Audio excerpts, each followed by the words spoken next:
You're listening to Secrets of a Bridal Seamstress podcast. I'm your host, Nadine Bozeman. In this podcast, I'm sharing business systems and strategies specifically tailored to the bridal sewing industry so you can build your own modern and profitable bridal alterations business. Join me as I also get to chat with fellow seamstresses and share their personal success stories. I'm so glad you're here and that we can grow together in this unique trade. Welcome back to another episode of Secrets of Bridal Seamstress, and I am here with Texas-based Rizner Costume, and I'm so excited for this conversation because I'm a TikTok fan. I've been following you on the TikToks, and I'm like a little bit fangirling, so I'm very excited that you're here. Thank you so much. So how about we start with you telling us how you fell in love with sewing? You're currently a master seamstress, but you weren't born that way. So how did you get there? Well, I don't remember ever not sewing. Wow. Taking it way back. Yeah. I used to sew on paper towels. The little dots on the paper towels. Yeah. My mom would make me go in and out of the dots. And this was like elementary school, like up one, down one, up one, until I had a whole paper towel that was like, I wish I still had them. Yeah, I seriously. really wish I still had them, but I don't. I guess I could fake it and make one. But anyway, that's what I did. That's how I learned like the motor skills for sewing was on paper towels. And that was probably age 6, 7, 8. And Wow. That's such a cool project too. Like I'm thinking of, because I have some friends with kids who have asked about like, okay, how do I get kids involved in sewing with it being something that's like doable without being like, those like plastic, that's I stern remember though. learning on those plastic, yeah, like the big fat squares, Yeah. like the cross Like plastic covers. canvas. Yes. Yeah. Yeah. But you could just do paper towels. I mean, that's cheaper too. So Yeah. And it's like fabric. It's like, yeah. it moves like fabric. But that was my first exercise into sewing. Mm-hmm. And I've never, and even still now, I barely care about fashion, like trends. And I mean, I have to be aware of it, but it's not anything that means anything to me. Mm-hmm. But what does and always has been very special to me is like looking, people watching Mm-hmm. and Love like that. looking at a person and seeing how their clothing like moves when their body moves, and imagine in my mind like how it's cut to make that happen. Mm-hmm. And even from a little kid, before I even knew what fashion was, I was really interested in that concept. Wow, that's amazing. In the concept of how the shapes of the pattern pieces, basically, what they would be shaped like to make that happen. And that was Amazing. That's amazing that you were like that you had that in your mind as a kid, And then I took everything apart, which got me in a lot of trouble. I would like cut my own clothes up and be really proud, like, I figured this out. And my mom was like, you cut up your winter coat. I didn't know I was doing anything bad. That's so funny. That was like your toy. Yeah. You're taking things apart to put them back together. Wow. And it is so fascinating to hear like, okay, this wasn't just like an interest, like even like middle school or high school. It's like as a child, that was like how your brain worked and how you were like watching people was like how their clothes fit. That's really cool. Very interesting. So then like, did you sew through high school and like just kind of, when did you get immersed into bridal? Because I know costume is in the brand name. So was that the first love? Yeah. Yes, that's probably the first love because I was always interested in stage performance and theater and all kinds of performance, and like and dancers, like how their bodies, how can they make their arm go all the way around without getting a pucker right here? Like I was obsessed with that. And bridal comes later. Okay. Bridal comes later. We'll keep this chronological. Yeah. Right. So by the time I was in high school, I was already in business making prom dresses for my classmates. Wow. Okay. So I don't know. I probably started that when I was about 16. Wow. They weren't beautiful on the inside because I didn't have a serger, but they looked good from the outside. Yeah. That's still very impressive as a high schooler. Come on. Yeah. So yeah, I was making prom dresses 16, 17, 18. And I wish someone would come forward with one Yeah. that they still have. Yes. Y'all, if you got one in your closet, contact me. I want to. We need it for the archives. And then if somebody has like a paper towel too, we'll take one of those. Yeah. Like, come on, keep the. I love that. Even pictures, senior pictures. You gotta get some Rizner original. Yeah. So did you work for theater troupes or did you get into like stage costuming? Oh yeah. Anybody that would let me get near it, I was there. I was a pest. Mm-hmm. Oh. Yeah, I did it, for free. Like I guess at the time I didn't realize it could be a career.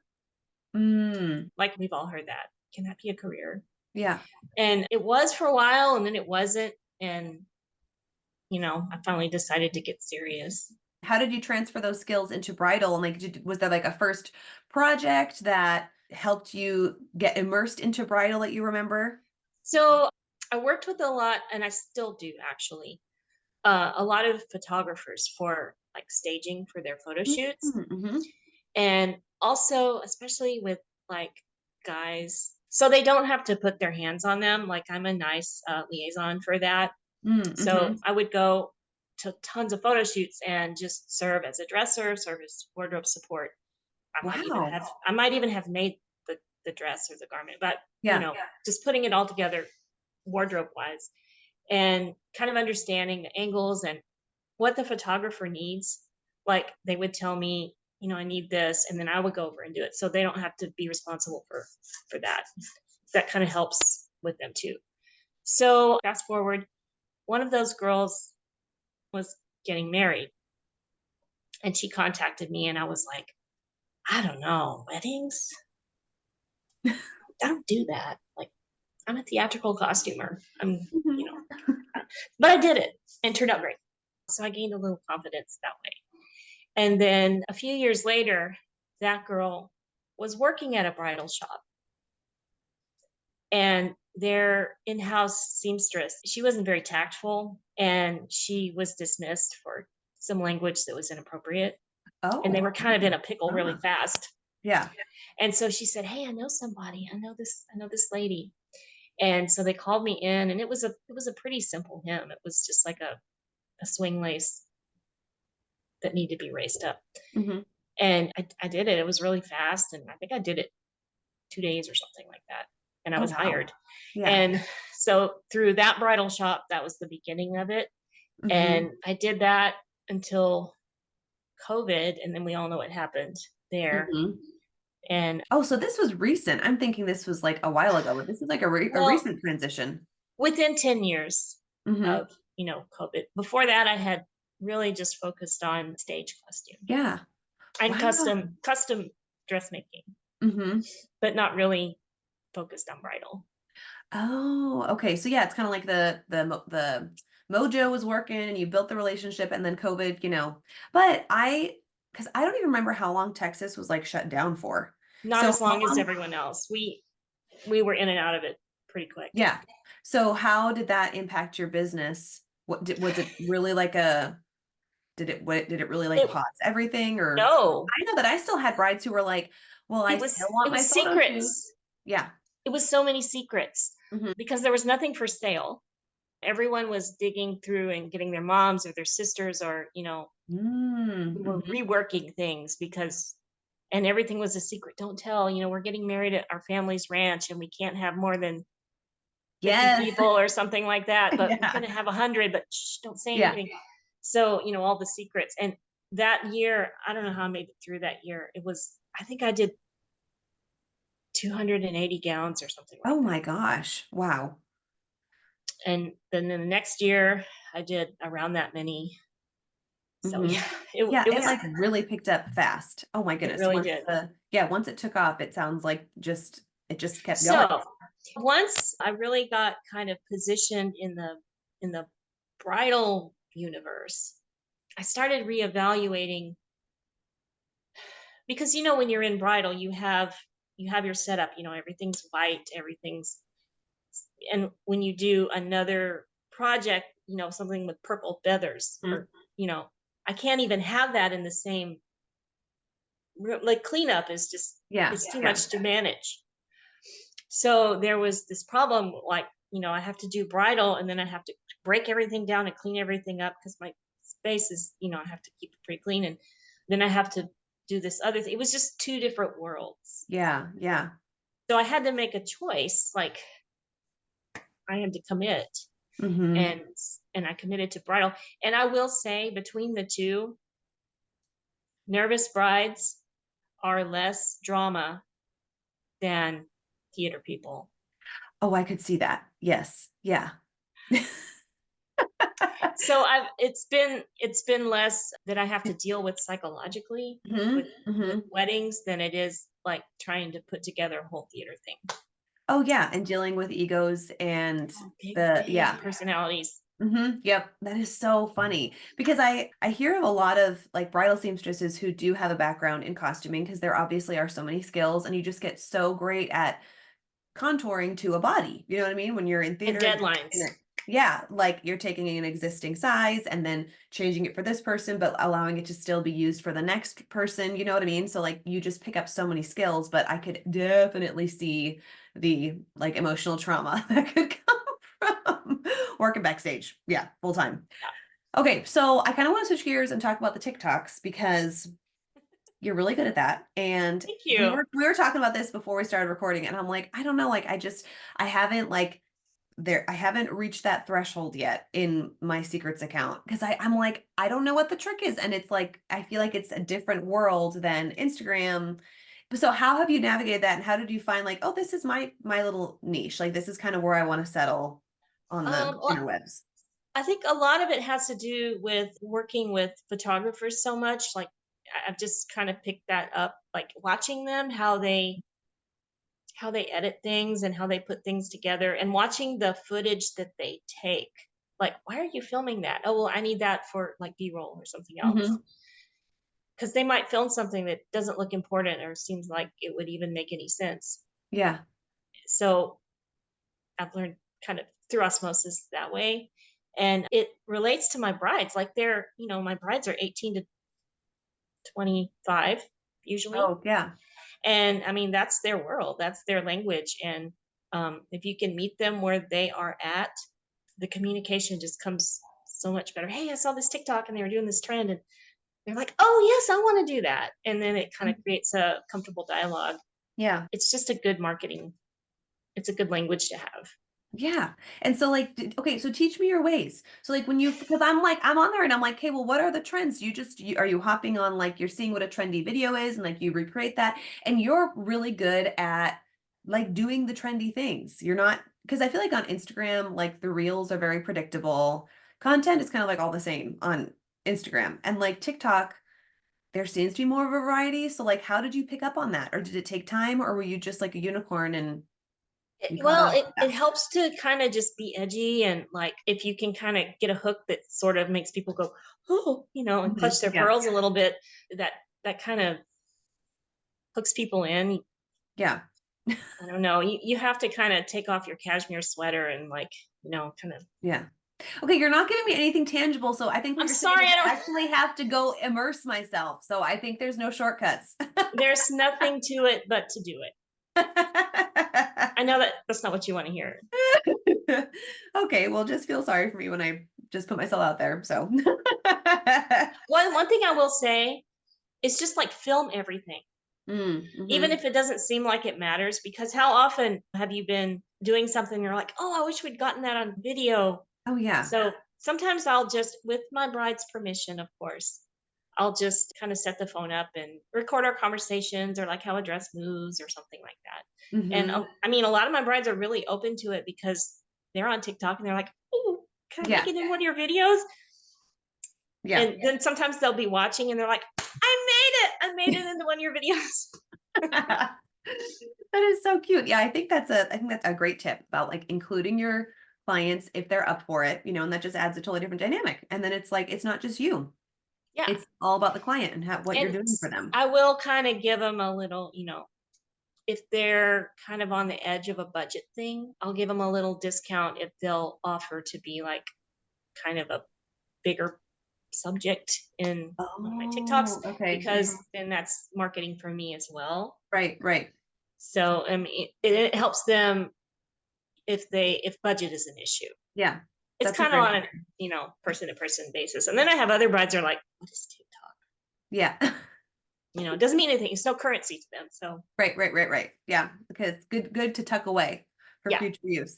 So speaking of TikToks, some things that I picked up from following you and just, observing and doing my likes and my comments is that 2023 was not necessarily the easiest year for you because you had like an injury at the beginning of the year, and then Yes. there seemed to be a couple like difficult client situations. And so I wanted to open that up because I feel like in our seamstress community it can be really easy to like just share the highlight reel of like all the wins and the best clients and like our best days, and then B, almost feel embarrassed if we have a difficult client situation or there's a miscommunication down the road or whatever, and we feel like ashamed to talk about it. And I don't know, I kind of want to maybe break the stigma here a little bit because then like you don't want to share it, and then you kind of get stuck in your head, and then you think it's just you, and, and then you just start spiraling. So tell us about It, 2023. if you had a situation where there were no negatives, that just never happens. Like Hmm. statistically, it's just not going to happen. So we all have it, and Yeah. I think the more you do, the more of a strata of people you're dealing with, and it's just going to happen. But back to 2023 in January, I broke two fingers. Well, I had Mhm. severe injuries to two fingers. I dropped an appliance on my hand. Oh. And so it was these two. Hmm. And so I was paralyzed. Like I was literally like I couldn't imagine if these two fingers were messed up. Like it was Yeah. real bad. And I always had a manicure. Like, I was kind of proud of my hands, but that's over. I'm not In even the doing past. that again, probably. Yeah. So I had to take some time off for that. And we have another business. So I focused on that with my husband. Like he needed some more help at that time. And I just did that. That was something I could do. Hmm. But in my mind, I couldn't get away from missing it. I didn't realize how much therapy it was always for me. I would like Hmm. run to sewing whenever there was a situation. And luckily it was always there. It was my job. So I needed Yeah. it. But I didn't realize how much I depended on it for, psychologically Hmm. until I couldn't do it. And it was really hard on me just to not, and I lost all my calluses. Oh no. Yeah. I'm Well, like you just said, this now has been getting something my that calluses back. you've been doing like literally since a child, so it is such a part of you. And so how many months did that last?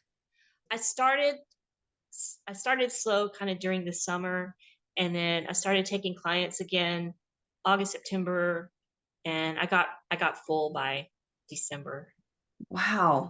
I mean, that's great that like you're so reputable that you were able to kind of just pick back up when you were ready, but it's also kind of, I mean, I can't imagine, and it's like you could never predict those kind of things happening. It's like, It was a little slow. I had to eat a little humble pie because I thought that I would just walk right back, open the curtain and walk back on stage. But it was like a big machine, getting it all back again. mm-hmm. And it wasn't as quick as I thought it was. And let me tell you, those bridal shops, I told them, I went in Yeah. bandaged up and I said, I need to take some time off. Oh, come back when you're ready. And they have not been so quick to put me back into the fold. And I feel a little betrayed by that. Mm. So Oh gosh, yeah, that, sorry. it's networking Yep. and you have to stay on it all the time. If you don't, they forget you. Hmm. Everyone's replaceable. Right. Yes. And I feel like almost like the sooner we realize that, the better. And it takes pressure off us too, because like, okay, yeah, these brides, they still got married, they still got their dresses fixed. You know what I mean? Weddings in Texas didn't end, but so that's okay. That's a good thing. It takes the pressure off. But at the same time, it's like we want to stay, yeah, on the edge of our game here or the top of our game or keep an edge or whatever the Yes, phrases keeping it, are. all of that. All of that. Yes. Yeah. Ooh. I was just thinking about some theater stores that come from like farther away. So I don't really see too many brides from these shops, but I just always So they're not like on my mind, but I don't want to just like ignore them. So just trying to think of like sending the DMs or like shooting an email like, hey, I just saw so and so came with her dress. Thank you again for thinking of me. Just keeping that line of communication open so that they still come from 5 hours away. You know what I mean? Right. Like that's not something to take lightly. And then, so I don't know. I feel like it was like maybe fall time was when I noticed like there was like a client situation that was hard. Am I thinking of the same Um, thing? well, it may not have been that one, but I'll tell you one. So I had a bride that she had a gorgeous body. She was very in shape, and all my brides are gorgeous though. But this gown had a plunging like to the navel in the front, and then a plunging in the back too. Ooh, I already know. So, she wants this shape in the front, and like we're dealing with physics here, and we've got Mhm. tape, and she had like a good amount of time. Like she had a year to get this straight with her gown. And so she told me, she said, I'm gonna work on my body. And there was gonna be like, I don't know, 2 or 3 months, maybe a few months until I saw her again. And when I saw her And again, sorry, do you feel like the longer the time that you have, like, I feel like the more difficult it is oh when you have yeah, this, like, they're just thinking and spiraling and overanalyzing and trying to lose weight and all the things, and it's like just more time for things to go wrong. the more protracted the account is, and we've Mhm. had them a year, like go, it's bad news. Like we Yeah. need to get this Yep. done, and yeah. So what do you think it means when someone says they're gonna work on their body? Like, maybe work out, lose That's what weight. I thought. Yeah. She had breast augmentation. That's how she was Oh, gonna that work on her kind of a body. work. Okay. But I didn't know that. I didn't think of Yeah. that. That was Yeah. not the first Nope. thing that came to mind when she was gonna work on her body. So here she comes back with this whole new shape, and it was done not well. Mhm. And so we had, one pointing forward and one pointing east. And so then I had to Oh, make no. this corset device inside that supported them to go in the way they were supposed to go. We worked on, oh my gosh, we worked on this for a long time. And she told me that she was pleased. This was on a Friday. Okay. This was the last check I ever took. Oh, the plot thickens. This was on a Friday at like 2 in the afternoon or something. Mhm. So, final fitting, I dropped the dress off. I went to her home. I don't Wow. do that anymore either. Yeah. Went to her home and dropped the dress off, and she gave me a check. And I probably wasn't even in my car yet until she called the bank and stopped payment on the check. And then she fled the country. she she lives in Europe now. I never got my money, but that was the last check I took. Oh my goodness. Oh my goodness. That was an investment in, you know, what not to do. Oh my That dear. was like 2015 or something, right around then. Oh, so that was like early on. Oh, okay. It was early. I thought this was 2023. Oh, okay. It was early on. Oh Mhm. yeah, that was my story from a long time ago. Okay. And the one from 2023, Nadine, I'm sorry, I can't remember which one that was. I haven't had any really bad. But I did have a reconstruction of a the mom's gown, and it was Dupioni silk. It was stunning. And the mom cleaned it. She took it all apart for me. Like she took all the petticoats out because she was trying to save a little money on the Mhm. free. And she knew how to sew a little bit. So she took all of that out and cleaned it, soaked it in the tub, and got it really nice. So when they brought it to me, it was a lot less work. But they wanted it like a drop waist thing. Mhm. And when we got into that, I did it. And then she changed her mind. And she said, is there any way you can bring it back up? And I was like, no, we've crossed the Rubicon on this. Like, you Oh can't go no. back. Yeah. And she was upset that I had ruined her heirloom gown. But the communication was not. So Yeah. I would urge communication Mhm. and documentation. Mhm. Yeah, this is probably 3 years ago now. Was it 3 years ago? Or 2, 3? Anyway, I had a bride who, I thought that she wanted a a certain kind of sleeve, And then, the sleeves are actually put on by her second fitting. And then 2 fittings later, she's like, wait, what's happening with the sleeves? She was expecting like fitted sleeves. And I'm like, what? You know what I mean? Like they have been sewn on the dress like the last 2 times you've seen it. So it was so bizarre. So now it's like, okay, there's a sketch. You have to initial the sketch. You have to initial that this is the descriptive design change, like the communication. Because I think what we forget too is like, well, I won't speak for you, but we're so used to what we do. It's like we don't have the adrenaline rushing and like all of the things Right. going through our mind. So it's like, do you want this or not? Okay, great. We're going to move forward. This is in your contract. And then brides are like, they have like a bazillion things in their heads for fitting. So they're not absorbing things, even if their face looks like they're absorbing things. You know what I mean? So like everything bite size, everything over communicated. And now it's like, okay, if there are significant changes, it's like that's in the contract. And then that's sent in a follow-up email like, hey, just want to go over everything we talked about in your first fitting. And here's what we're going to do, just like over communication, especially with these redesigns, which I only do a couple a year, if that Me too. now, because it's so emotional. And like, I like the gal I was For just, us too. yeah, exactly. And like the gal that I was telling you about before we hit record, like I had told them, taking a dress apart and putting it back together again, it's not the same as when you purchase a dress off the rack, because then you know what it's going to look like. It's just going to be fitted to you. But when you're doing something brand new, you can't visualize it and you don't have that peace of mind until it is finished. You know what I mean? It's And not so for it's like, everyone.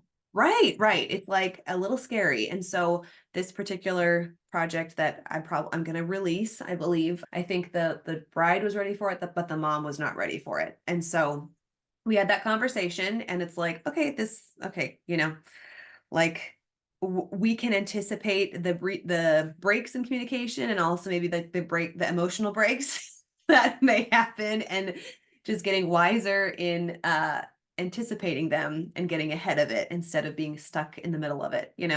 Right. Oh, Yeah.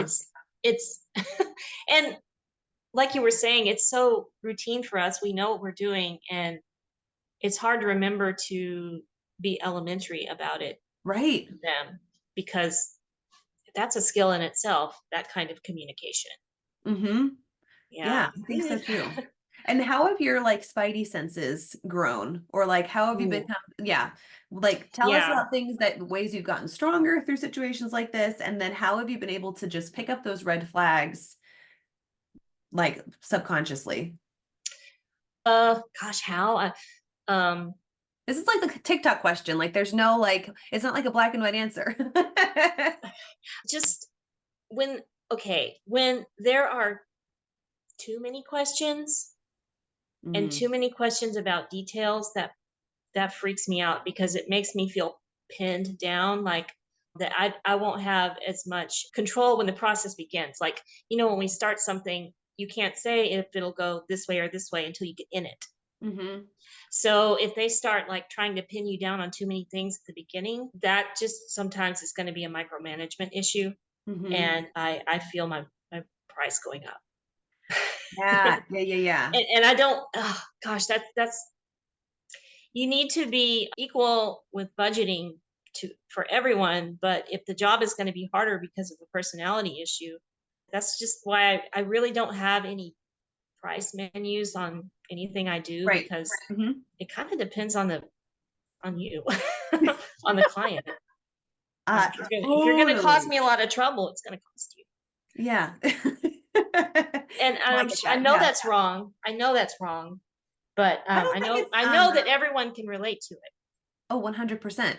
But I think also you're giving yourself a buffer for the changes or like the tweaks that you can anticipate needing to be made. Cause I feel like that's when you were talking, that's what I was imagining. Or like the clients who were like, oh, actually, could this just be, I remember a couple years ago having a bride who she had a lot of confidence issues and she was so obsessive about the direction every bead was laying, you know what I mean? Yes. Like, and well, this, and I'm like, oh my gosh. And so what, I'm not going to charge you a buck a bead that I'm changing, but it's like there's that maintenance flex that you Right. need to include.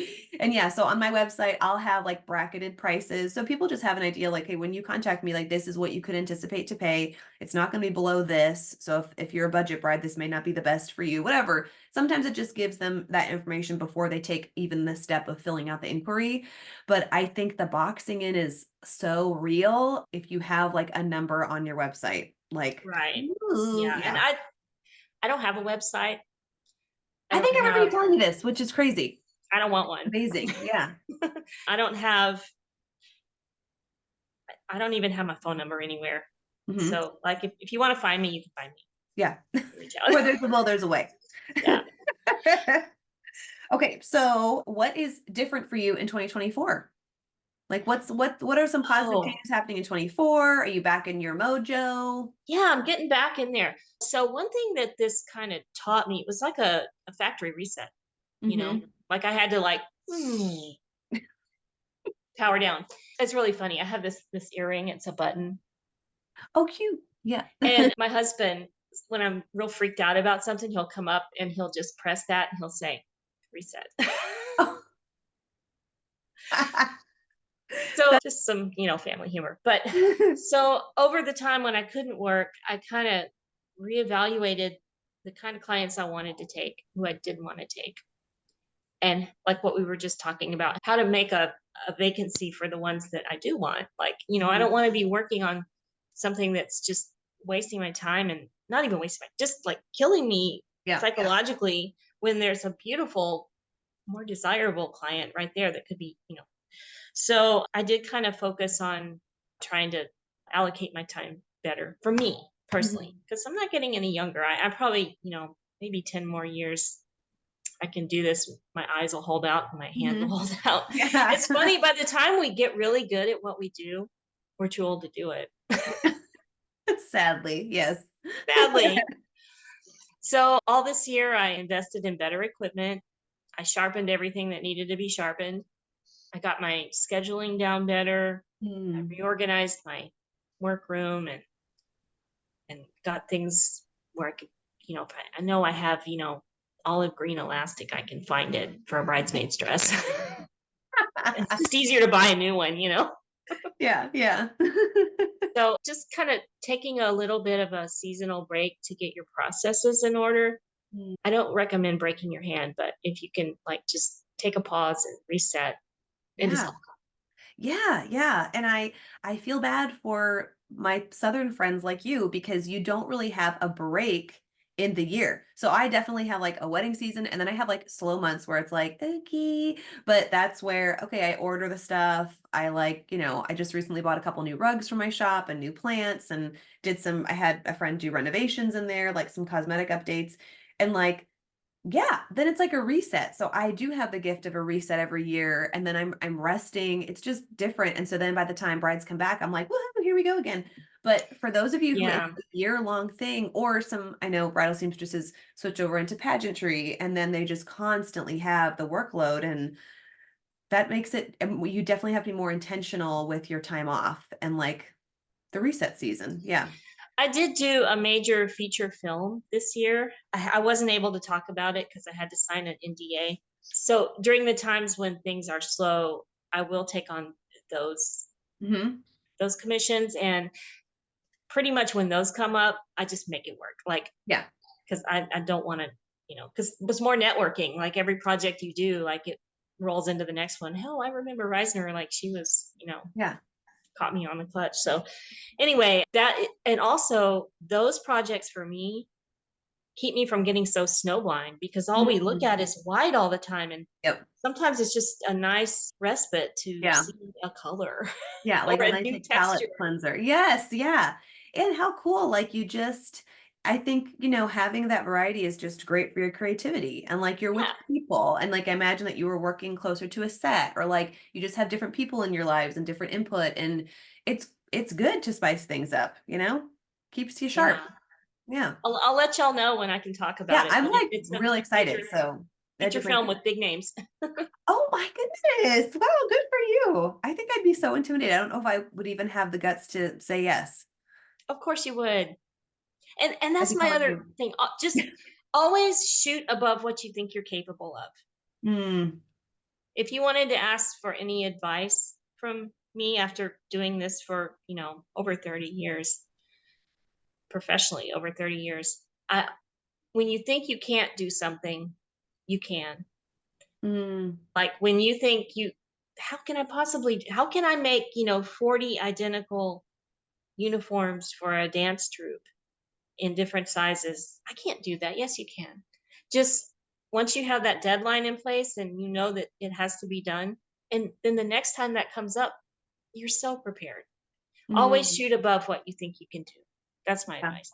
So that was another question, your best kept secret. So that sounds like we already hit that one. Thank you. I was looking back on, I'm trying to clear out old photos. Like they can stay in your phone for like a billion years, And I had saved pictures of one of my first brides. And it wasn't just alterations. It was, can you make this dress for me? And it was like, okay, I just wanted to take whatever I could. So I forget what year this was too. I mean, I gotta look back. I think I wanted to make a reel about it, but I know she bought the dress for $100 and it was like an A-line. I don't even, yeah. And then she wanted it to be a fit and flare. It was completely remade.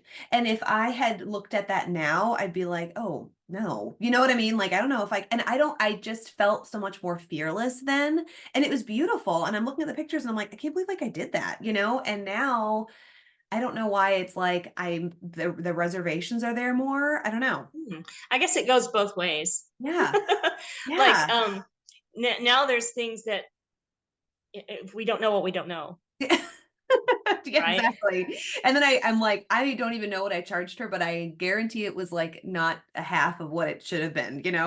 But it was like those early days of just taking whatever and like, okay, let's do it. We're going to make it work. We're going to make it work. And I can do the research and I can figure it out. Like I was so excited and determined to do the thing.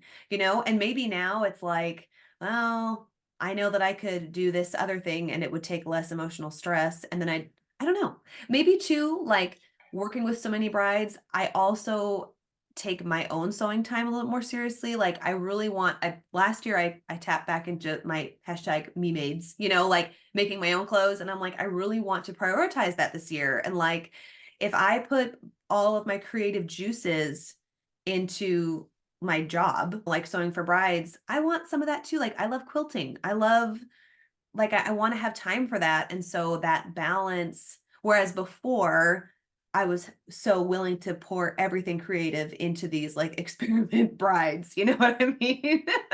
Like, let's see where it takes me. Right. Well, one thing I do, you like quilting. I like visible mending and repairs. Oh, yeah. There's a Uh, gal around here who does that. It's really, really cool. I've I've always done it, but now I want to do it like on purpose. Mm-hmm. Like if I could make a repair invisible, I can. Mm-hmm. But I'd almost rather make it visible, Yeah. like to continue the provenance of that garment, or Mm-hmm. the storytelling. That's Yeah. what I've been getting into more lately, is the visible mending. That's really cool. Enjoy that. And it gives you like a different perspective of stuff in your closet of like, okay, is this Hmm. an item or like, hey, could I like make this a fun project and turn it into something new And I with don't have that many clothes. I'm just not, like I said at the beginning, I'm just not really into that. Mhm. And I never want, this just comes naturally because of my style, but I never want to eclipse my client. That's Um, so good to consider.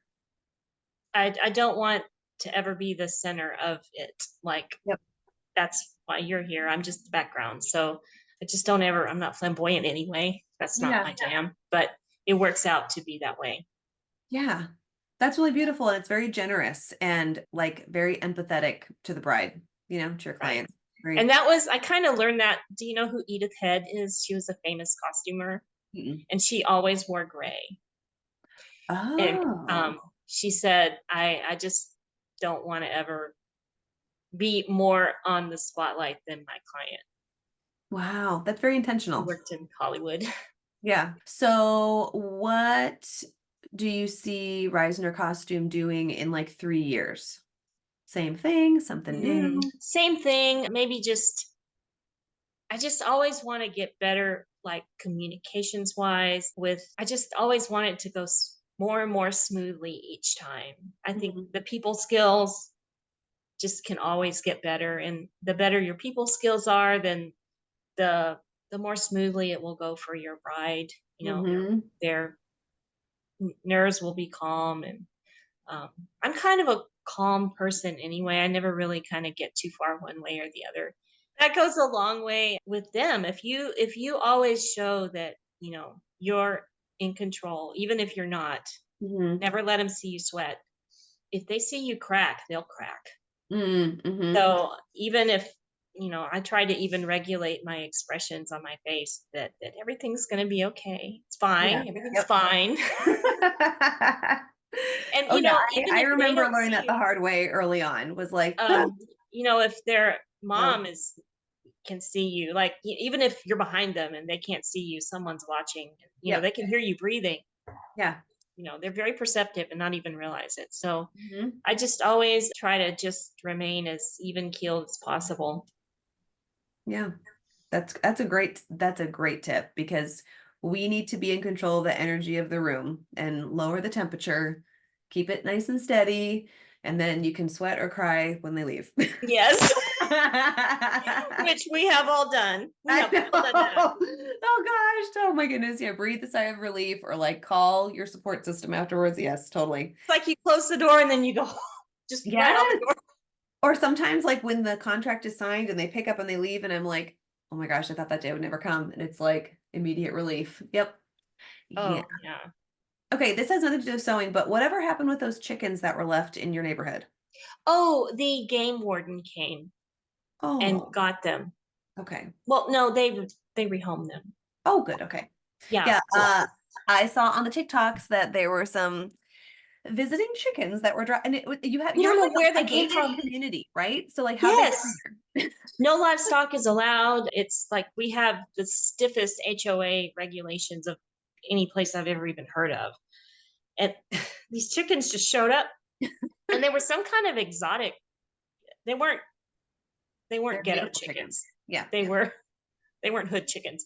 So anyway, they were used to being fed and taken care of, and but man, they were messing up my porch, and I got brides coming. I have a reputation to uphold. So Yeah. On that porch. No. yeah. So my husband called a game warden, and they came in and got him, and now they're on some fancy farm somewhere. Oh, Chicken great. spa. Okay. That makes me feel better. Okay, good. Mhm. They're well taken care of. And you had asked, I saw on your questions, what I like to do outside of. Yes, I want to hear Mhm. what you like to do besides sewing. Like, what's a fun weekend for you? Oh, okay. Thrift queen. I love Oh, it. do you have some good Um, stores down there? yeah, yeah, yeah, there's a lot of good ones. Hmm. And I like to get things and, just for the buttons, or I'm always not always shopping just for the garment, but Yeah. and then always in the thrift stores in the little bins where they have fabric and neat old Yes. tools and trims, and Yeah. that is heaven for me. Oh, that is so I love that. fun. And then is your husband into that too? Does he like tag along? Mm-mm. He's a Okay. minimalist, and the way you see our environment here, Yes. that's all him. Oh, okay, gotcha. Yeah, I feel he's like my husband would not mind living that way. Like he's definitely more the minimalist between the two of us. And he's also like very neat and tidy. And I think he would be fine with like one thing on the wall. Like yeah, we that's it. have nothing on the wall, and he won't go to bed if there's a spoon in the sink. Oh, okay. So Yeah. I don't have to worry about the house at all. That's really nice. You're like, well, the house will always be clean for the brides coming through. So Yeah, it's fantastic. all right. Well, tell us where we can find you if we want to follow you on the TikToks or on Instagram. I know you're not as active on Instagram, but Not as, but I'm starting to more yeah. because we don't know if TikTok is going to be around for too much longer. Hmm. But it's Reisner Costume on Instagram and TikTok, and I think I might start posting a little more on Facebook. I don't know. Mm-hmm. I I might, know that's kind of hit or miss too. It's like, well, is it worth it? I don't know. Yeah. and I kind of find that the clients that I get on Facebook are I problematic. know. I know. Is it just Yes. me? Yes. I 100% agree. It's just, I don't know what it is either. It just hits different. It's different. That is so true. But Yeah, I don't know what it is. until then, I think mostly I'll just be on Instagram and TikTok, and that's the best way to reach out to me if you are a client and you were Yeah. seeking my services in my area. Or another thing that I'd really like to do, this is kind of a plan going forward, is to create a network of us. Like, if I have a bride that's going to get married in your area, I can send them to you. And Mm-hmm. I think we all need to just work together like that. Yeah. Oh, absolutely. Yeah. I And don't know if there's any kind of resource for that, but I keep my own notebook. oh yeah, absolutely. And Wendy Rivera with Do You Speak Bride, she'll reach out to me and she'll be like, "Hey, what seamstress do you know through secrets like in this area?" Or just recently, she wanted somebody in Arizona, so I was like, "Oh, head down to Anna," or you know what I mean? Like you just have kind of this running list and can refer out. So yes, that's a great Yeah, idea. that's Yeah, great. yeah, cool. Okay, well, I can't wait to get this episode out. But thank you so much for your time and Thank for you. I've been your looking realness. forward to it. Yeah, I appreciate it. Thanks for listening to today's episode. If you like what you heard, please subscribe and share this podcast with a friend. And if you're feeling really generous, leave a review. Thanks, everyone.